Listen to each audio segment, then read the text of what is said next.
Hey everybody, this is Tony. And this is Paul. We're coming at you from the Friends for Life podcast, where we discuss the ongoing lives and issues of people with developmental disabilities to spark positive change in the field. And we have a lot of fun doing it.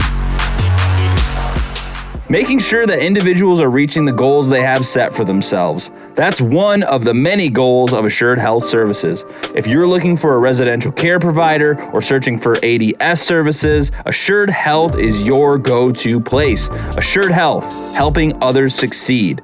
Learn more at assuredhealthohio.com or call 419-442-8066. All right. Well, Mr. Jed Morison, welcome to our podcast. We're very glad that you are allowing us to come out here and film in Franklin County, talk to some really awesome people out here. And, we're excited to talk to you because you have a different perspective than a lot of the people we've had on the podcast. You've got a 54-year career in this world of public service. And the question that we're always curious about, because for both of us, the story was very different of how we got into the IDD world. Where did you get your start? How did you end up working here? Well, it's a good question. Yeah, I actually started, it was about 1969, I think it was, that I began my public service career. And my first job actually in this field with this organization was a position that I took on a temporary basis, actually. It was to replace a teacher who was going to be out for 3 months. And I took the job as first job out of college, and I thought, well, let's just see what this is all about. And my first assignment actually was to work at what's called Columbus State Institute at that time. It's now called Columbus Developmental Center. And at that particular time, there were about 2,500 people who, for the most part, had intellectual disabilities that lived there. I taught at the school out there, and I used to spend time with folks. After teaching, I would walk the grounds. There was lots of big buildings, and it was an institutional setting, as you can imagine. And that's kind of where I started, and it went from there. I was a teacher for a few years, then became a supervisor, and then in the mid-'70s, I took a position as the director of the Ohio Special Olympics, and thoroughly enjoyed that, and I continued that for a while, and then came back here as an assistant superintendent, and have been superintendent for the last 23 years. Wow! So climbing the ladder. How? Yeah.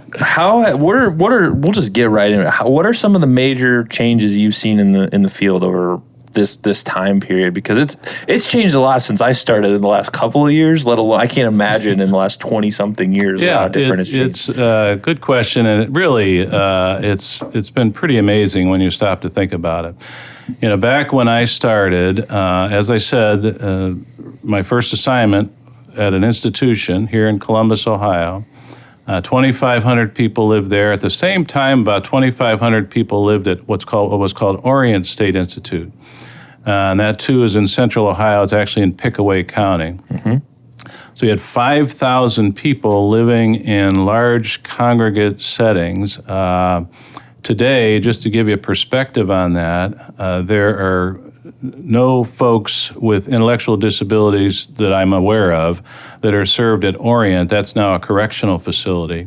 And Columbus Developmental Center, which is what it is now called, have about 100 people living. So we've gone from 5,000 people living in large congregate settings to 100. And some of the folks that are living at Columbus Developmental Center are now in need of pretty intensive services. It could have unique needs that can best be met there. So it's really been a significant change. I often say it's been, for me, I've really been able to witness sort of a civil rights movement for folks who have disabilities. You look back at that time, employment services for individuals working in the community really wasn't much of a There wasn't much of a focus at that point. There were large sheltered workshops. Education wasn't even mandated for all people, school-age people, up until the mid-'70s. I mean, you weren't even, didn't have a mandate there. So it's been interesting to sort of watch all the different changes that have taken place. And there's still things that I'm sure we'll need to continue to work on, but communities have been accepting. There were times in my life as I look at this where communities sometimes would have a fit if you're going to put a home in their neighborhood, those kinds of things. So lots of improvements, but still, I'm sure, room to grow. Yeah, I am always intrigued about the Special Olympics. That's kind of where I got a lot of my background. Originally with my Uncle Larry, we did multiple co-ed events, from bowling to basketball to baseball and anything else over the, over the Special Olympics type of atmosphere.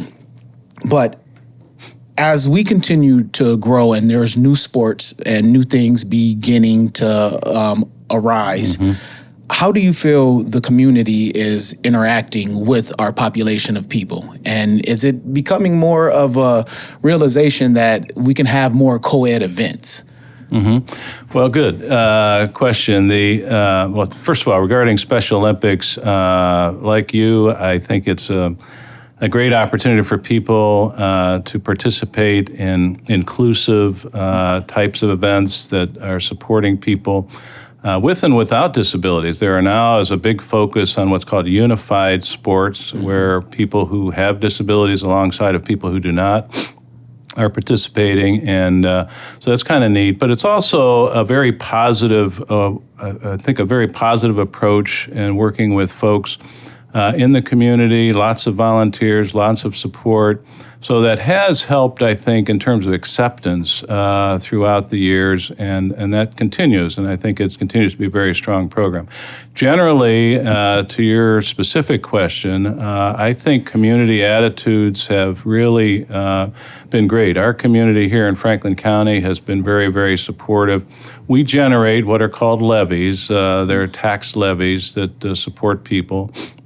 In our last levy campaign, we had 81% of the people were in favor of our levy. I mean, they were very supportive, which is unheard of. And I think it's a statement about the importance of providing people with equal opportunities. And not just for people to be in the community, but for people to be a part of the community. To be a participating part of the community, we think is very important. And I think our community generally has been very, very supportive. As I said, there were days when if people could throw tomatoes at us sitting on a stage talking about putting a home in a neighborhood, they would have. There were some moments that weren't very pleasant. But more recently, I think communities across this county and across the state have become to a much more appropriate, much more accepting.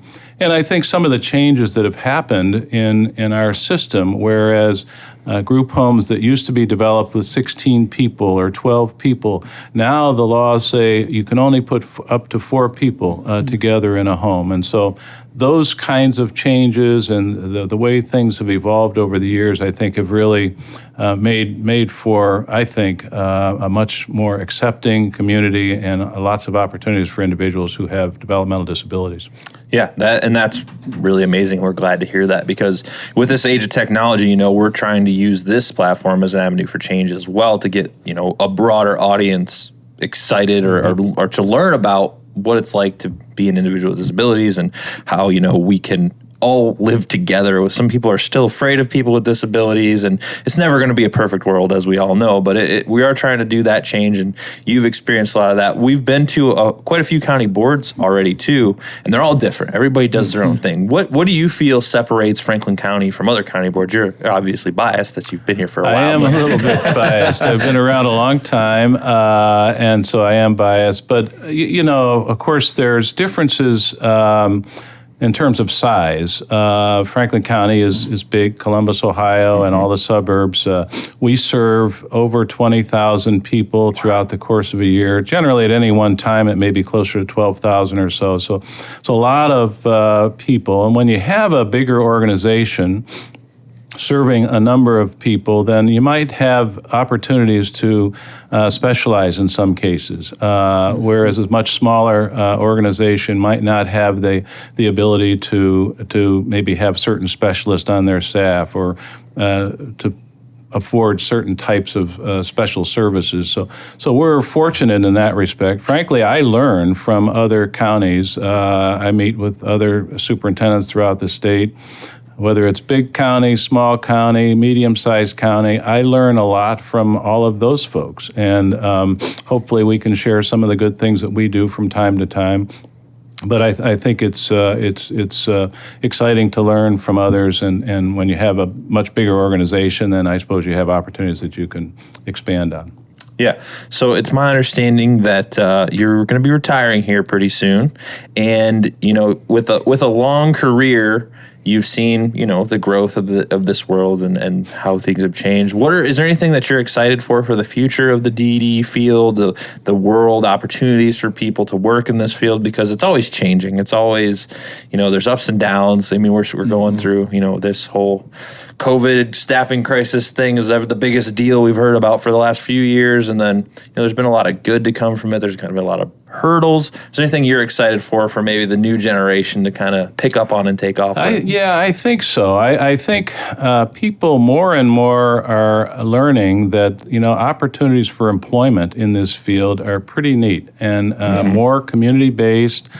And I've seen at our state level and at the county level that people are supporting increased wages so that the workforce issue can be addressed, I think, a more effective way. So I think that the continued opportunities for people will expand maybe beyond what I even think. For example, I think employment opportunities for folks who have developmental disabilities continue to be a real strong area of improvement, but also lots of things going on. Here in Franklin County, we have 2 state office towers, and those state office towers are cleaned by individuals who are making better than minimum wage every night. Over 100 individuals at the 2 towers that are involved in those kinds of employment opportunities, and just hundreds of other employment opportunities that people have discovered. And I think employers are now recognizing that there is a potential workforce out there that can really help their organizations, not only the work that they're doing, but also to help their employees be more accepting and understanding and supportive of folks who have differing abilities. So I think there are opportunities there. I think school districts over time have really improved. It used to be that we provide a lot more school-age services, and now we have school districts that take on and serve children in their local neighborhoods, which is very good, and that helps people to be more accepting. Certainly an area that has been strong here, and I'm sure in other areas, is early childhood services, little kids. Doctors say that the greatest amount of brain development happens in the first 3 years of life, and we in our organization, and I know many others, have always felt that was a very important area, and what we can do today to help kids that might have a delay in just one area or 2 areas or whatever it might be will help them for the rest of their life. And so I tell our staff and others, that's just a wonderful opportunity for us to really support people, and from a practical and a policy standpoint, it actually is so much better as well. So lots going on there. You touched on briefly earlier about, some of the hurdles, especially with like group homes or getting people integrated into neighborhoods. With your career in the field, what have been some of the most difficult hurdles to overcome with getting individuals, more rights or more access or stuff like that? Because those issues are always going to be present, and I think a lot of people can learn from past struggle that like how they have a blueprint for what to do in these trying times, because it's always going to be a difficult process to move forward. You know what I mean? Yeah, we have had good success as it relates to people living in communities, but it wasn't always easy, as I said earlier. I mean, it is a challenge, and a lot of it is just not knowing, what is it that this home is going to be? How many people are going to live there? Why are there going to be a lot of cars in the driveway? Are these people that we're going to be serving, that are going to be served in this neighborhood, are they going to be safe? All of those kinds of things. And I think once you get to know individuals and realize that, everybody is unique, everybody is different, but everybody has value. And when you learn that, then you're much more accepting and find that. We have an organization, we started here in about 1991. It's called Creative Housing. And they provide homes for individuals. They are the landlord, if you will, for individuals who have developmental disabilities. And they do an awesome job. They do just a terrific job. And part of the challenges have been going to zoning committee meetings and going to city councils and identifying what it is that we're actually doing and learning, helping them to learn more about what we are doing. And once we get over that hurdle, then I think communities have been very accepting. So we've been very fortunate here in Franklin County. That's good. The Reliable Drug and Alcohol Testing Clinic is a leading provider and convenient source of pre-employment and occupational type testing. Their clinic provides services to a wide range of private businesses, healthcare facilities, and municipal and county courts. Reliable is an independent, locally owned clinic. As a result, they provide their services at a lower cost than the major hospitals, have faster turnaround times on test results, and eliminate the long waits typically incurred at these larger facilities. To learn more, visit reliabledrugtest.com. I have always, every time I've come to Columbus, and especially here in Franklin County, it seems as if, I don't know, I'm stepping into the future. Do you think that is there a way of opening what you guys do here to other counties, or are you feeling that I'm always with that double-edged sword, to play angel's advocate in a sense. But do you think other counties are really willing to grow and learn from the expectations that you guys are offering? Yeah, I think so. And you're nice to refer to us as stepping into the future. There are a lot of counties that are doing things just wonderfully that we learn from, as I said. I mean, we really learn from a lot of others, and hopefully there may be one or two things that we do that might help others as well. So, and again, part of that relates to the numbers of people and the funding that an organization might have. But my observations with other county superintendents have been very, very positive, and really seeing some very creative and clever things that folks have done to serve people that really have pretty unique and intense needs in some cases. Gotcha. And for 54 years, I mean, that's a very extensive resume. Tell us, you have to have some type of story that will drop the jaws of our listeners. Well, I don't know that I have any. I can share with you a little bit about my time with Special Olympics. As I said, I ran the Ohio Special Olympics and really found that to be a great experience, as my job here has been. A couple things that I would say are unique, I suppose, aspects. I represented Eunice Kennedy Shriver with the first Brazilian Special Olympics in South America. That was in about 1977. I went down there and helped them to develop Special Olympics in Brazil, and then that led to South America. And then in about 1982 or so, I represented Mrs. Shriver as well at the first European Special Olympics, which was 14 different countries there. And those were fun opportunities, exciting to see how things are happening in different areas of the world. Right. So I enjoyed that. But you know what I think I probably enjoyed the most, and what stands out to me, is getting to know some of the people that we serve. We have a self-advocate advisory council here in Franklin County. And it's a group of individuals who we serve and who we meet with, I meet with on a periodic basis. And they advise me. They let me know when I'm not doing very well, and they let me know what's going all right.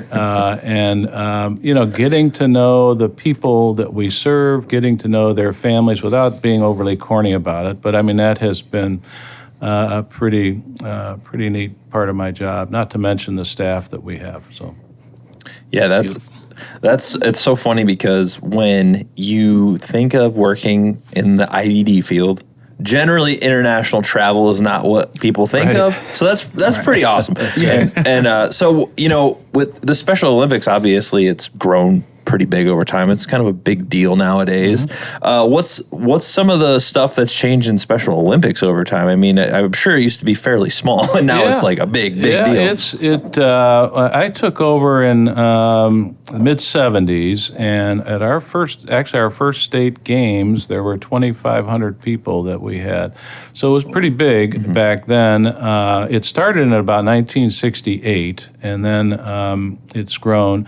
What I think has really happened is, as we talked a little bit before, unified sports has been, I think, something that has really helped a lot. There have been more sports provided. When I first took over the Ohio Special Olympics, we had a track and field meet, and that was pretty much it. Yeah. And the second year, we converted that to a multi-sport, year-round kind of a program where we provided much more than just track and field at the event, the state games. We had performing arts show. We had lots of recreational opportunities. We started a concept called Tent Town. If you've ever been to the Special Olympics, you'll see a bunch of tents set up with different opportunities for people to participate while they're not participating in their sport. Things that have really improved the experience for people. But probably the most important thing is the increased awareness and the real positive vibes that you get from Special Olympics, and volunteers that help, I think, really enjoy it. We've got a really great Special Olympics program locally here, and just always impressed with the people that really help to make it work. That's perfect. Yeah, another thing you brought up that we've found to be very important and a lot of people get excited about is self-advocacy. Yes. That's become a huge part of this podcast, talking to people that advocate for themselves. And I think that is something that anybody can take away from this field in general. I mean, people, in this day and age, we hear a lot of complaining about things, which, I mean, we always hear a lot about complaining, always, but a lot of people that have much worse off circumstances by quote unquote normal standards are out there fighting for what they believe in their own rights. And I think the average person can learn a lot from that, because that is just, some of the people we've met are just blown away by the struggles that they've had to overcome. And then they're out there like, this isn't right. Yeah. I don't agree with this. I want you to treat me like everyone else. And that is probably the most important thing you can do on any level. Have you seen a lot more self-advocacy over the years? Because we see it like pretty much every podcast we're on. This is all we talk about anymore is self-advocacy. Yeah, well, absolutely. We have been a strong proponent of doing everything we can to help and support self-advocates. There are some different programs that I'm sure you're familiar with: Project STIR, the Ohio Self-Determination Association, different conferences that are geared towards individuals with and without disabilities, things like that. But I think about 2 or 3 people that come to mind, and there are hundreds, but examples of self-advocates that have really taught me a lot. One is a person that has been really involved in so many ways within Franklin County, but also statewide. Her name is Christine Brown, and if you're involved in any way, you'll know that Christine is a real fighter. And just recently, she was almost independently responsible for getting a law changed, a law adopted, passed by the governor, signed by the governor in July, that relates to Medicaid buy-in and will help people who are age 65 or older to continue to be able to have Medicaid buy-in. In other words, be able to continue to work. And so it's just an example of just remarkable hard work and perseverance that has resulted in that. Another person I think about is one of our board members who was recently appointed. Her name is Marcy Straughter. And Marcy was appointed by our county commissioners a couple of years ago, and she is a person who we also serve, and she has been an absolutely awesome board member. And not only do we as staff learn from her, because we're learning from her lived experiences, if you will. We also notice that board members are very appreciative. When we're talking about a particular topic, she can offer real information about workforce shortages or about whatever the issue might be, and technology. I mean, just a number of different things. So they both come to mind. Another person that comes to mind is actually a very good friend of mine. His name is Adam Helbling. And Adam was a national water skiing champion at Ohio State University. And when he was about 23 or so years old, he was in a serious car accident. And as a result of that, he became quadriplegic. He has no movement from his chest down. And he is one of the most remarkable people you'll ever want to meet. He's written a book. He is employed. He is provided great leadership. He was the president of the Ohio Self-Determination Association at one point. Just a real positive example of someone who has challenges. So those kinds of people certainly have taught me a lot over the years. And as I said, there are hundreds, not just a few.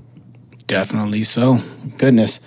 Well, I think that's a perfect time for us to segue into another part of the show that Paul and I really like. I probably like it more than he does. And that's called Rapid Fire.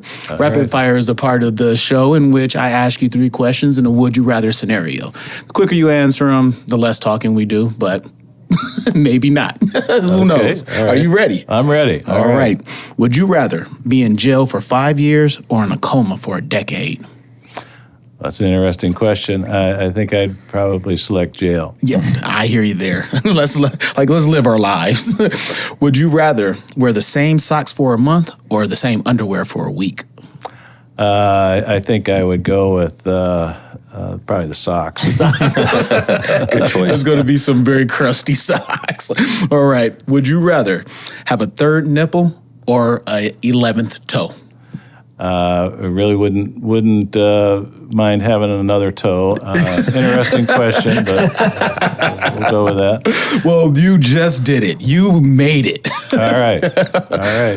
I would go with the third nipple. I like to take my shirt off sometimes, so I mean, people would be very, very pleased. I think you'd have better balance with another toe. That could be too. Yeah. And you can kick somebody much wider. Interesting question.